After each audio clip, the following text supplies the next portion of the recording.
Let's talk about optimization word problems. So I want to present some guidelines to help you solve optimization word problems. The first thing we want to do is we really want to understand the situation. The word problem is usually telling us a story, and there's certain things we can do to try to unpack what the story is trying to ask us to find. So the first thing we want to do is we want to introduce all the variables. And we want to draw a picture, you know, if appropriate. Okay, so not every optimization problem requires a picture, but a lot of times a picture will help you understand it a lot better. The second thing we want to do is we want to determine which quantity is to be optimized. And when I say optimized, we usually mean maximized or minimized.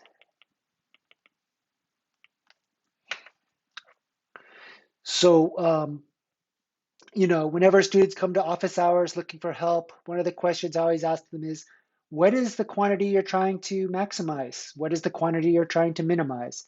Knowing that is a great starting point for trying to solve the problem after you've understood it a little bit better.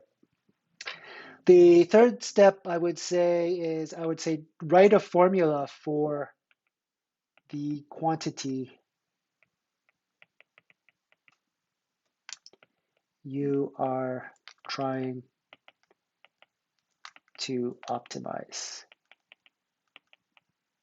Okay, now this quantity this quantity often involves more than one variable.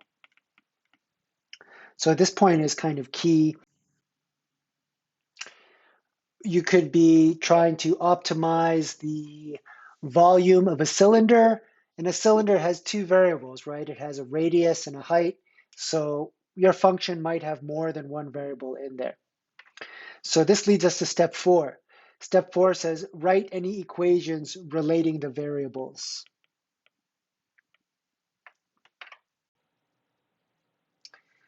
So oftentimes, if you have your quantity you're trying to maximize involves more than one variable, they'll give you an additional piece of information that describes some relationship between these multiple variables.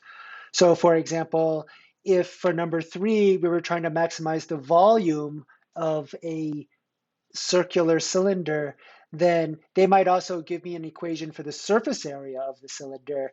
And the surface area equation relates the variables that we use in the volume equation. Okay, so oftentimes, we can think of this equation. We can think of an equation relating the variables as a constraint equation. Okay. So for step 5, we want to really combine steps 3 and 4. So using steps 3 and 4, we want to write the function we are trying to optimize as a function of a single variable. Okay, so I'm going to highlight that single variable part because that's important. And how do we do that? Well, we use the constraint equation.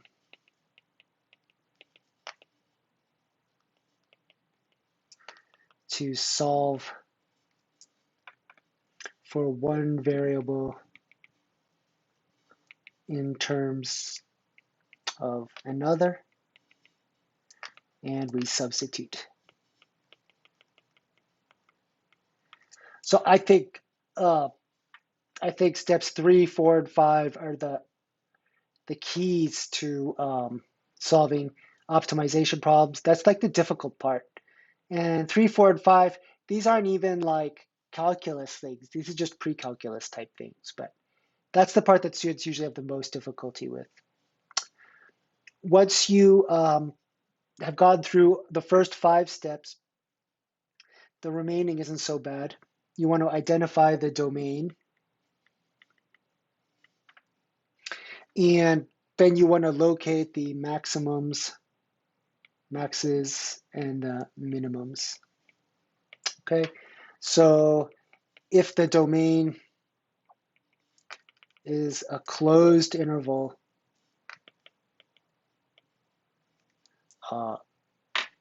don't forget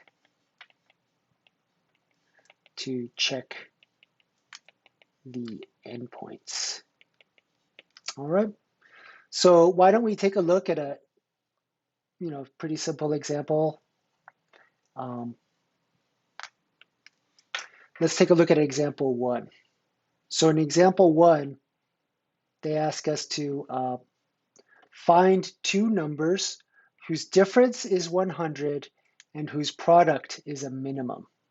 Okay, so this first example doesn't have a lot of words, so it's like less intimidating, but it would be a good example for us to demonstrate our technique. So the first thing we're going to do is, let's call the first number x and the second number y. All right. The next thing we want to do is we want to determine the minimize the product of these 2 numbers.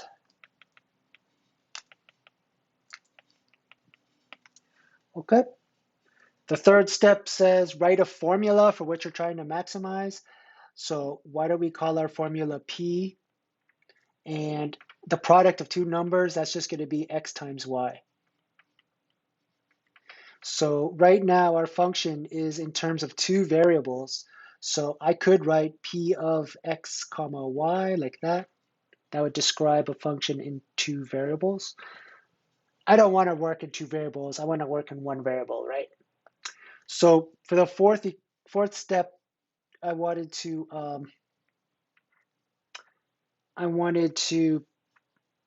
write an equation that relates the 2 variables. So it's at this point that I want to mention, the difference of these 2 numbers is 100, right? So that's a constraint equation. So when I go to write down my constraint equation, that's going to be, if I took x minus y, that's going to be equal to 100, right? So what this allows me to do is, this allows me to really solve for one of the variables in terms of the other one. So in step 5, what I'm going to do is I'm going to say, using step 4, I could say step 4 implies that x is equal to 100 plus y, right? So then, so now when I go to write my product function, I can write this as the product function P is going to be equal to, my x was just 100 plus y, and my y is still y like that. So now my function is just in terms of a single variable. All right. So all of this stuff was just pre-calc stuff. Cool. So as far as the domain goes over here, they didn't give me any restrictions on what these 2 numbers are. So number 6 I don't see that there is a domain. So I'm going to put none. And, I intended to do all my examples in blue. I'll do step 7 in blue. Step 7 is the calculus part. So let's do some calculus for step 7 here. So for step 7, you want to locate the maximums and minimums. So I know that my P of y, let me distribute. So this is going to be equal to 100y plus y squared. I know that if I want to maximize a function, I need to take the derivative and set it equal to 0. So the derivative is going to be 100 plus 2y, like this. And then I need to set that derivative equal to 0. So we'll have 0 is equal to 100 plus 2y. This means that I can move the 2y to the other side. I get negative 2y is equal to 100, which tells me that y is equal to negative 50. If I divide both sides by negative 2. All right. How do I know that this function is going to give me a minimum? Well, I can use the second derivative test. So when I take the second derivative test, well, let me describe what I'm saying here. So we're going to use second derivative test to show it's a minimum. So when I take the second derivative of my product function is going to be just equal to 2. 2 is greater than 0. Positive things make you happy. That means you have a minimum. All right. The last thing I need to do is I need to find out what x is. So x is equal to 100 plus y. That means x is equal to 100 minus 50.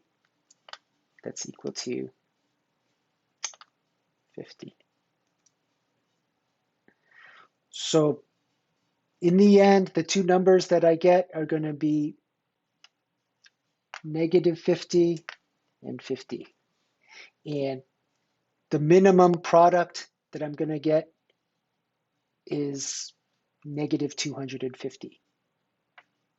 Minimum product is negative 50 times 50 equal to negative 250. So that is what we were trying to minimize.